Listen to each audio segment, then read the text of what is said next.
بسم اللہ الرحمن الرحیم قال اللہ تبارک و تعالی فی الکلام المجید والفرقان الحمید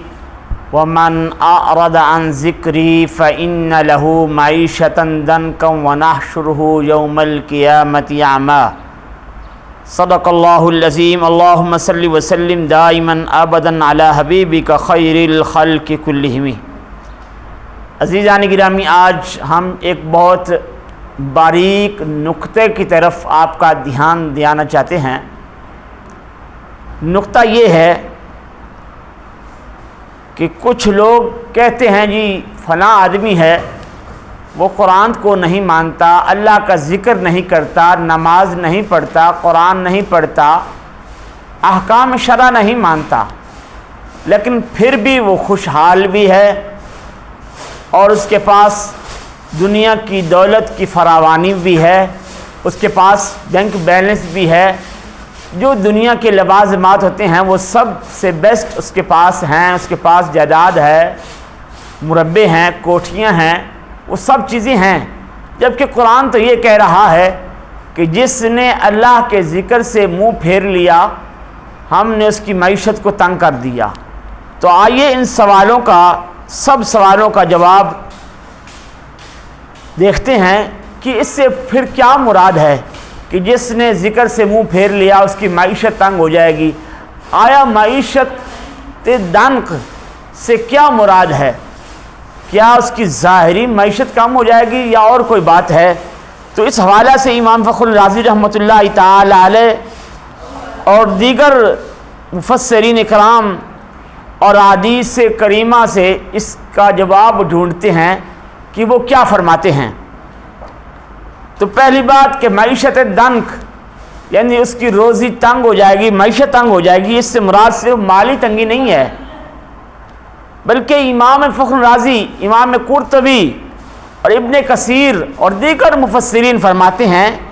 کہ ضنک سے مراد صرف رزق کی کمی نہیں ہے، بلکہ اس سے مراد دل کی تنگی ہے۔ اور ہوتا یہ ہے کہ اس کا دل آدمی کا سکون سے خالی ہوتا ہے، وہ آدمی نیند کی گولیوں کے علاوہ سوتا بھی نہیں ہے، وہ اوپر سے تو ہنستا ہے لیکن دل سے وہ روتا ہے، جیسا کہ قرآن کریم فرقان حمید کی دوسری آیت مبارکہ ہے جس میں اللہ رب ذوالجلال نے ارشاد فرمایا کہ اگر سکون چاہتے ہو تو فرمایا الا بذکر اللہ تطمئن القلوب، فرمایا سکون جو ہے وہ اللہ کے ذکر سے دل کو اطمینان ہوتا ہے۔ جب قرآن مجید یہ فرما رہا ہے کہ تو پھر اس کا مطلب یہ بنتا ہے کہ وہ ظاہری اس کو جو دنیا کا مال حاصل ہے، دنیاوی خوشی حاصل ہے، وہ اصل نہیں ہے۔ اصل یہ ہے کہ دل کا اطمینان ہو، اس کے روحانی طور پہ سکون ہو، وہ گولیوں کو بغیر اس کو نیند آئے۔ یہ نہیں ہے کہ رات کو سوتے وقت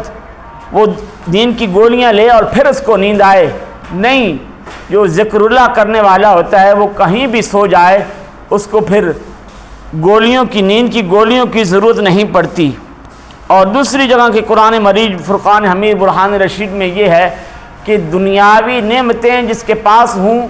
وہ خوشحال نہیں ہے، وہ بلکہ اس کے لیے آزمائش ہیں۔ پارہ نمبر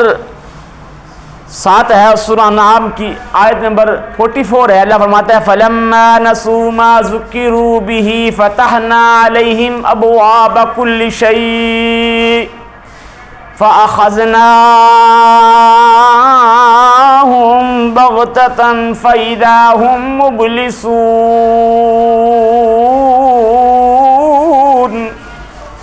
اس کا ترجمہ یہ ہے کہ جب انہوں نے ہماری نصیحت کو فلما نسوا ما ذکروا بہ، جب انہوں نے ہماری نصیحت کو بھلا دیا تو فتحنا علیہم ابواب کل شیء، تو ہم نے پھر ہر شے کے دروازے ان پر کھول دیے، یہاں تک کہ وہ فرماتے ہیں فتحنا علیہم ابواب کل شیء حتی اذا فرحوا بما اوتوا اخذناہم حتی اذا فرحوا، یہاں تک کہ وہ خوش ہو گئے کہ ہم نماز بھی نہیں پڑھتے پھر بھی ہم خوشحال ہیں، ہم ذکر بھی نہیں کرتے ہم پھر بھی خوشحال ہیں، ہم قرآن کی بات مانتے بھی نہیں ہیں پھر بھی خوشحال ہیں، وہ خوش ہو جاتے ہیں۔ تو اللہ کیا فرماتا ہے؟ فرماتا ہے بما اوتوا اخذناہم بغتۃ فاذا ہم مبلسون۔ اللہ فرماتا ہے پھر اچانک ہم نے انہیں پکڑ لیا، اخذناہم بغتۃ، اچانک پکڑ لیا، فاذا ہم مبلسون، پھر وہ مایوس ہو کے رہ گئے۔ اور حضرت عبداللہ بن عباس رضی اللہ تعالی عنہ آپ فرماتے ہیں کہ وہ آدمی جو دنیا کی اس کے اندر بہت سارا خوشحال ہو اور وہ سمجھتا ہے کہ یہ میری اصلی خوشحالی ہے، اور مانے کچھ لوگ ایسے ہوتے ہیں کہ وہ رزق کھاتے ہیں لیکن رزق کی لذت نہیں پاتے، وہ سوتے ہیں لیکن دلی سکون نہیں ہوتا، وہ ہنستے ہیں لیکن دل سے انہیں خوشی محسوس نہیں ہوتی، اور وہ ان کی بے سکونی، وہ سکون جو عارضی ہوتا ہے، وہ ان کا اطمینان قلب اور اطمینان سکون نہیں ہوتا۔ تو عزیزان گرامی، ان آیات بینات سے یہ پتہ چلتا ہے، اس حدیث کریمہ سے پتہ چلتا ہے کہ جو آدمی بظاہر دنیا میں خوشحال ہو، وہ اس کی خوشحالی اصلی نہیں ہے بلکہ وہ عارضی ہے۔ اصلی زندگی تو قبر میں شروع ہوتی ہے، سب سے پہلا سٹیپ جو ہے وہ قبر میں ہوتا ہے۔ اور بہت سارے لوگ ایسے ہوتے ہیں جو دنیا میں خوشحال ہوتے ہیں لیکن ان کو جب قبر میں جاتے ہیں تو قبر ان کے لیے ایک پسلی دوسری طرف کر دیتی ہے اور دوسری پسلی تیسری طرف کر دیتی ہے۔ اور بہت سارے لوگ ایسے ہوتے ہیں جو دنیا میں خوشحال نہیں ہوتے لیکن قبر میں جب جاتے ہیں تو پھر قبر ان کے لیے فراخ ہو جاتی ہے۔ تو دعا کرتا ہوں ہم سب کو اللہ رب الجلال